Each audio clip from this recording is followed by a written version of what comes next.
Hello and welcome to Mobile SEGA News Bits. I'm Mobile Barry. With me is Mobile George. And we are mobile today because we are talking about a new Sonic mobile game that was leaked and it's been quickly covered up. That game is Sonic Adventure? Sonic Runners Adventure. I see what they did there. Yeah, you see that? So what the hell is this? Well, apparently it's a successor or sequel to Sonic Runners. And longtime listeners / viewers of SEGA News Bits should know that we talked about this game quite a lot back in 2015 and 2016. We cited this game as our most disappointing game of the year that it released. We got a bit of hate, and then Sega shut the thing down. So, I mean, I'm not saying we're right, but come on, guys. I also think that people might sound like it's harsh saying it's disappointing, but I think you gotta look at Sega hasn't really been releasing that many games in the last few years, and it was disappointing in the fact that the roulette wheel and all those gimmicks were kind of not really well thought out. Right. No, I thought it played well. I thought it was a fun game. Just the problem was all those other mobile accoutrements that they tacked on. But so what it is that Gameloft is handling the game. Gameloft is a where are they based? It's a Paris, France-based game company. Have you played any of their games? I think they do mobile games, right? Like those racing games and those whatever games. I haven't really played them, but I mean they have good reviews, so I'm assuming they're good enough. Yeah, I played their game Hero of Sparta, and this kind of blows my mind. It won the Best Action Game Award from IGN back in 2008. We're getting at a point now where mobile games are almost retro. That's 9 years ago. Yeah, it's scary. That is scary. I don't know if that's a good thing. I don't know. What's your favorite retro mobile game? Anyway, so talking more about this. So Gameloft is handling it, and from what we can tell, according to a forum post and a leaked customer support section of the game, it goes over some aspects. So a big notable change is that online is not mandatory, meaning you can play it offline. Thank God. I think that's a big plus. If for those who played Sonic Runners, it was online only. So you pull that game, you close the servers, you kill the game. Straight up. What else did they have? Characters can be directly purchased with rings, but Sonic, Tails, and Knuckles are unlocked automatically by playing through the storyline.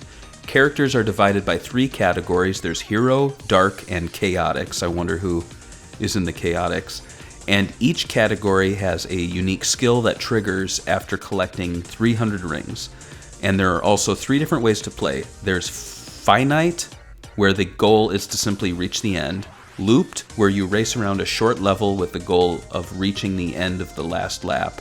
And Infinite, where a level continuously plays until you clear a certain objective.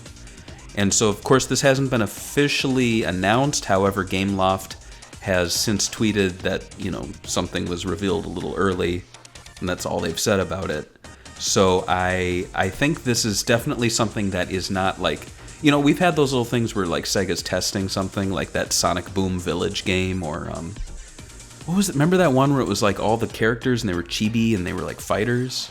Sega Blast Heroes, I think. Yeah, and they'll sometimes, Sega's mobile divisions, they'll be testing games behind the scenes, soft launching them in some countries, but I really feel like this one's going to be a big launch for them. So what are your thoughts on Sonic Runners Adventure? What do you think it's going to be? Well, I think it's going to be like what you said, just a game that takes all the things that Sonic Runners did wrong and fixes them, and hopefully does it seems like they've already listened to people. One of the biggest complaints I heard people talk about was the fact that it was always online. And this doesn't have online, or it's not mandatory to be online. So that's already a big plus, and I think that's going the positive direction. Like you said, I didn't think Sonic Runners had bad gameplay, so I'm happy that they're trying to revive the franchise. I'm surprised that they still call it Sonic Runners, and then he just tacked on Adventure for the Sonic Adventure fans, right? Yeah, pretty much. I mean, yeah, you can easily see what they're doing here. They're trying to cater to the we want Sonic Adventure crowd. Obviously, this is not Sonic Adventure, but throwing adventure in there always gets people excited. They are doing the hero and dark thing. I know the game already had Chow, so you know it's obviously not Sonic Adventure, but it's nice that they're kind of tipping their hat to that. There is a graphic that's revealed. Do you want to dissect the graphic a little, or is that a bit much? It's the watercolor painting. Is there something I should be seeing here that I'm not seeing? Well, there are those things that look like rings, but I think they're actually those loops that Sonic would launch through during the gameplay. There's classic enemies that did appear in the original Sonic Runners.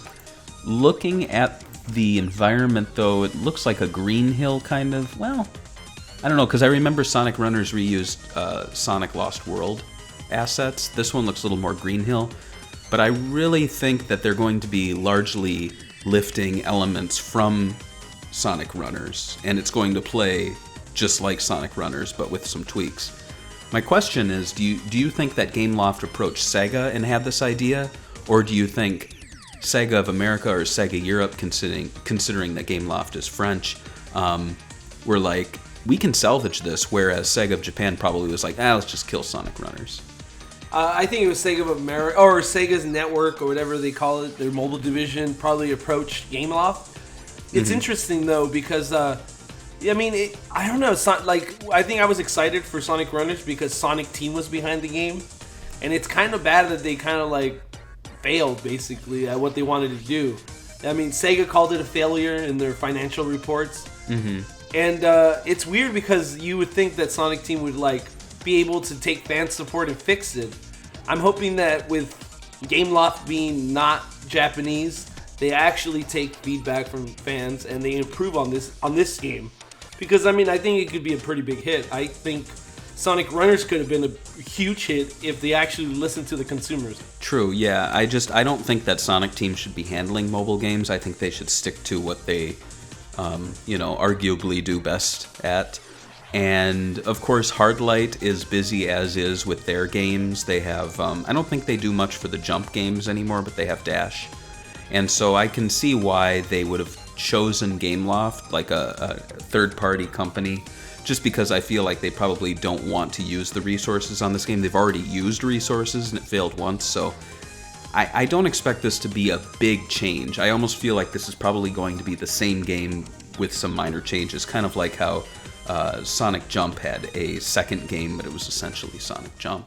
So, are you guys going to buy this game? Are you excited for Sonic Runners Adventure? Does this tickle that adventure bone in your body? Let us know in the comments below. Like this video and subscribe. Is that how you guys think these videos? Like, subscribe, smash that like button.